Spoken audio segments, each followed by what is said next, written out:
Good morning दोस्तों, कैसे हैं आप सब। तो 1B का चैप्टर का सवाल लगाने से पहले हमने इसका पूरा नियम और कॉन्सेप्ट समझ लिया था। अब इस वीडियो में हम क्या करेंगे, क्योंकि हमें प्राकृतिक संख्या, पूर्ण संख्या, अनुवर्ती, पूर्ववर्ती, परवर्ती, ये सारी चीज़ें हमने समझ लिया था। तो इस वीडियो में हम क्या करेंगे कि 1 बाय 1 करके इस 1B का पूरा पूरा सवाल लगाएंगे। तो अगर आपके पास ये वाला किताब है, ये दिख रहा होगा आपको, एक सेकेंड, ये वाला जो स्टेट बोर्ड का ईपी में चलता है, अगर ये है ठीक है तो सही है। अगर बुक नहीं है तो कोई दिक्कत नहीं, इधर आपके क्वेश्चन शो हो रहा होगा, आप उस क्वेश्चन के थ्रू भी पढ़ सकते हैं। ठीक है, तो देखिएगा क्वेश्चन नंबर पहला क्या है।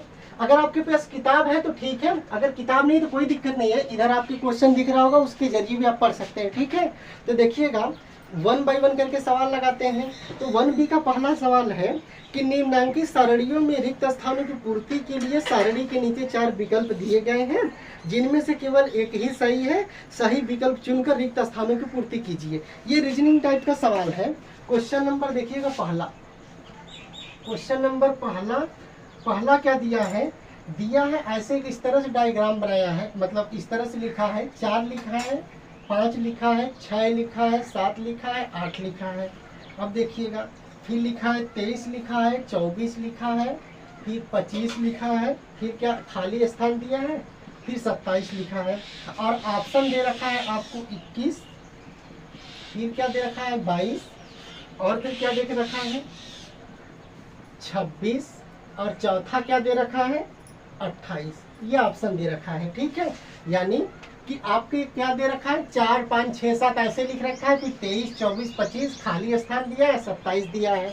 और इस खाली स्थान में हमें भरना है कि कौन सी संख्या 21, 22, 23, 24, ये जो चारों ऑप्शन दिए हैं इसमें से कौन सी संख्या आएगी। तो देखना दोस्त, ये देखो 4 के बाद 5 है ना, एक जोड़ने पर मिला है, 5 के बाद 6 है ना, एक जोड़ने पर मिला है, और 6 के बाद 7 है ना, एक जोड़ने पर मिला है, और 7 के बाद 8 है, एक जोड़ने पर मिला है। उसी तरह से देखिएगा 23 के बाद 24 है तो एक जोड़े हैं तब न मिला है, 24 के बाद 25 अगली संख्या एक जोड़े हैं तब मिला है। तो अगली संख्या यहाँ क्या होगी, जैसे हम 23 से एक अधिक, या 23 के बाद ऐसे देख लो, 23 के बाद 24, 24 के बाद 25, 25 के बाद क्या आ जाएगा 26, 26 भरेंगे। या तो ऐसे देख लो कि 23 में एक जोड़े तो 24 मिला, और 24 में एक जोड़े तो 25 मिला, तो 25 में एक जोड़ेंगे तो क्या मिलेगा, तो 26 मिलेगा, तो 26 भर देंगे, और 26 में एक जोड़ेंगे तो क्या मिलेगा 27, जो ऑलरेडी लिखा ही है।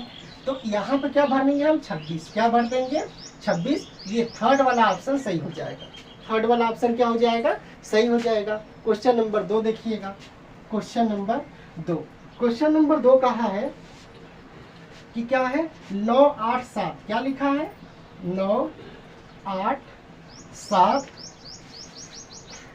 6, 5, उसके बाद क्या लिखा है 35, फिर क्या लिखा है 34, फिर खाली स्थान दिया है, फिर क्या लिखा है 32, फिर क्या लिखा है 31, और ऑप्शन दे रखा है हमारा, पहला ऑप्शन दे रखा है 36, दूसरा ऑप्शन दे रखा है 33, तीसरा ऑप्शन दे रखा है 30, और चौथा ऑप्शन दे रखा है 28। हमें भरना है। समझ में आए कि नहीं, कैसे भरेंगे। तो देखिएगा 9 में से 1 घटाएंगे तो क्या मिलेगा 8, 8 में से 1 घटाएंगे तो क्या मिलेगा 7, और 7 में से 1 घटाएंगे तो क्या मिलेगा 6, और 6 में से 1 घटाएंगे तो क्या मिलेगा 5। उसी तरह से देखना 35 में से 1 घटाएंगे तो क्या मिलेगा 34। इसका मतलब कि 34 में से 1 घटाएंगे तो क्या मिलना चाहिए, जो मिलेगा वही संख्या होगा। तो 34 में से 1 घटाएंगे तो क्या हो जाएगा 33, और 33 में से 1 घटाएंगे तो 32, जो ऑलरेडी लिखा है, और 32 में से 1 घटाएंगे तो 31, जो कि ऑलरेडी लिखा ही पहले से। इसका मतलब यहाँ पर हम क्या भर देंगे 33, क्या भर देंगे 33। एक तरीके से और देख लीजिए, 9 से 1 पहले 8, 8 से 1 पहले 7, 7 से 1 पहले 6, और 6 से 1 पहले 5। उसी तरह से देखिएगा 35 से 1 पहले 34, तो 34 से 1 पहले क्या भर देंगे 33, और 33 से 1 पहले 32 लिखा ही था, और 32 से 1 पहले 31 लिखा ही था। इसका मतलब यहाँ पर क्या भर देंगे हम लोग 33। ऑप्शन कौन सा सही हो जाएगा, तो ऑप्शन नंबर सेकेंड वाला क्या हो जाएगा सही है, जो 33 लिखा है। ठीक है, इसका स्क्रीनशॉट ले लीजिए आप लोग, फिर आगे चलते हैं।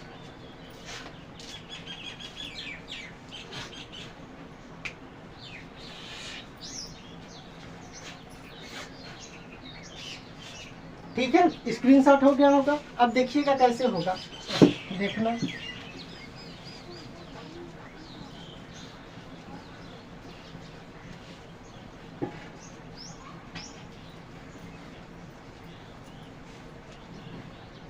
अब देखना दोस्त क्या होगा। क्वेश्चन नंबर 3 क्या कहा है, क्वेश्चन नंबर 3 कहा है कि निम्नलिखित प्रश्नों में उत्तर के 4 विकल्प दिए गए हैं, सही उत्तर छांटकर लिखिए। यानी कि क्वेश्चन दिया, उसके 4 विकल्प दिए हैं, चारों विकल्पों में से कौन सा ऑप्शन सही हमें बताना है। तो देखना कैसे करेंगे। क्वेश्चन नंबर 3, क्वेश्चन नंबर 3 में क ख ग घ करके दिया है। क्वेश्चन नंबर 3 का क, तीसरा का क कहा है कि 13 की अनुवर्ती, क्वेश्चन इधर आपको दिख रहा होगा, पूछा है 13 की अनुवर्ती बताना है। क्या बताना है दोस्त, 13 की अनुवर्ती बताना है कि 13 की अनुवर्ती क्या होगा। तो अनुवर्ती संख्या निकालने के लिए आपको हम क्या कहे थे कि किसी भी संख्या का अनुवर्ती पूछ दे या तो परवर्ती पूछ दे। याद रखना, ये पूर्ववर्ती अलग चीज है, पूर्ववर्ती ये अलग चीज है, ये अलग चीज है। तो अगर किसी संख्या का अनुवर्ती पूछ दे या तो परवर्ती पूछ दे तो उसमें क्या जोड़ देते हैं, एक जोड़ देते हैं, वही उसका आंसर होगा। इसके पिछले लेक्चर में हमने पूरा कॉन्सेप्ट समझाया था, उसी पर ये सवाल है। तो 13 का अनुवर्ती, 13 का अगर हम अनुवर्ती निकालेंगे, 13 का अगर हम क्या निकालेंगे दोस्त, अनुवर्ती निकालेंगे, तो 13 में एक जोड़ दीजिए, जो आएगा उसका आंसर। तो 13 का अनुवर्ती क्या हो जाएगा, 14। क्या हो जाएगा, 14। आंसर ऑप्शन नंबर देखिएगा, जो इसका तीसरा ऑप्शन है, जो इसका तीसरा ऑप्शन है 14, ये क्या हो जाएगा, सही। ठीक है, क्वेश्चन नंबर 3 का ही ख देखिएगा। ख क्या कहा है, ख कहा है कि 27 की पूर्ववर्ती, 27 की पूर्ववर्ती प्राकृतिक संख्या पूछा है। देखना, बहुत तेज गर्म हो रहा है, एकदम शरीर पूरा पसीना से लथपथ। ठीक है, 20 मई है आज। आप बताइएगा कमेंट में कि आपके यहाँ कितनी गर्मी पड़ रही है। ठीक है, देखिएगा, यानी टेम्परेचर कितना है। मोबाइल पर दिखाइए ना, डिस्प्ले पर शो करता है अगर स्मार्टफोन है तो। देखिए 27 की पूर्ववर्ती पूछ दिया है, और पूर्ववर्ती निकालने के लिए हम क्या करते हैं कि कोई भी संख्या दिया रहेगा उसका पूर्ववर्ती निकालने के लिए उसमें से एक घटा देते हैं, जो आता है आंसर। तो इसमें भी वही करेंगे। तो 27 की पूर्ववर्ती निकालने के लिए एक घटा दीजिए, तो 27 में से एक जाएगा 26। तो 27 की पूर्ववर्ती क्या हो जाएगा, 26। ऑप्शन नंबर कौन सा सही है, जो ख का है, ख का दूसरा ऑप्शन देखेंगे तो सही है 26। समझ में आया कि नहीं, स्क्रीनशॉट ले लीजिए, फिर आगे चले।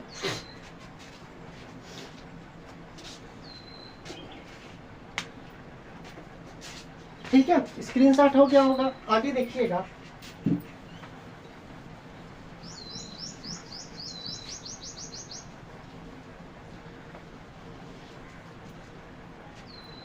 आगे देखिएगा क्वेश्चन नंबर 3 का ग, 3 का क्या देखेंगे हम लोग, ग। देखिएगा क्वेश्चन नंबर 3 का ग देखिएगा, क्या दिया है, 6 की अनुवर्ती प्राकृतिक संख्या। 6 की हमसे क्या पूछा है, अनुवर्ती प्राकृतिक संख्या। 6 की अनुवर्ती अगर पूछा है तो अनुवर्ती में क्या करते हैं, एक जोड़ते हैं। आपको पहले ही बताए हैं, अभी भी बताए हैं, और पिछले लेक्चर में बताए हैं। तो 6 का अनुवर्ती निकालने के लिए एक जोड़ देंगे तो 6 एक 7 हो जाएगा। तो 6 की अनुवर्ती संख्या क्या हो जाएगी, 7। ऑप्शन कौन सा देखिए सही है, इसमें से कहाँ गया, और ग का है ना, चौथा है केवल 7। चौथा क्या है, केवल 7। समझ में आया कि नहीं। तो 6 की अनुवर्ती क्या हो जाएगी, 7। घ का देखिएगा, इसी के घ का सवाल क्या है, घ का सवाल है 15 की पूर्ववर्ती प्राकृतिक संख्या। क्या पूछा है, 15 की पूर्ववर्ती प्राकृतिक संख्या। 15 की क्या पूछा है, पूर्ववर्ती प्राकृतिक संख्या।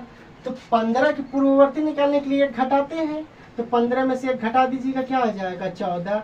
तो 15 की पूर्ववर्ती संख्या क्या हो जाएगी, 14। और घ में ऑप्शन कौन सा है, पहला है, केवल 14। पहला क्या है, केवल 14। तो क्या हो जाएगा, घ का पहला ऑप्शन केवल 14 हो जाएगा। 15 की पूर्ववर्ती क्या हो जाएगी, 14।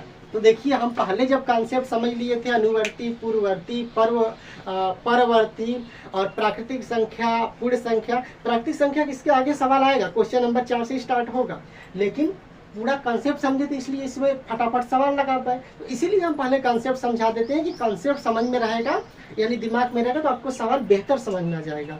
तो इस वीडियो में हमने क्या किया, 1 से 4 तक 1 से 3 तक का सवाल लगाया। अगला जो चौथा सवाल है कि निम्नलिखित कथनों में सत्य असत्य छांटिए, उसको हम लोग अगले वीडियो में पूरा करेंगे, मतलब वहाँ से क्वेश्चन नंबर 4 से 9 तक का जो सवाल है कंप्लीट करेंगे। ठीक है, तो इस वीडियो में इतना ही रहने देते हैं। आपको ये वीडियो कैसी लगी और सवाल समझ में आ रहा है कि नहीं हमें जरूर बताइएगा, और कोई सुझाव है तो भी हमें बताइएगा। ठीक है, अपना आप ख्याल रखिए। Bye bye, take care.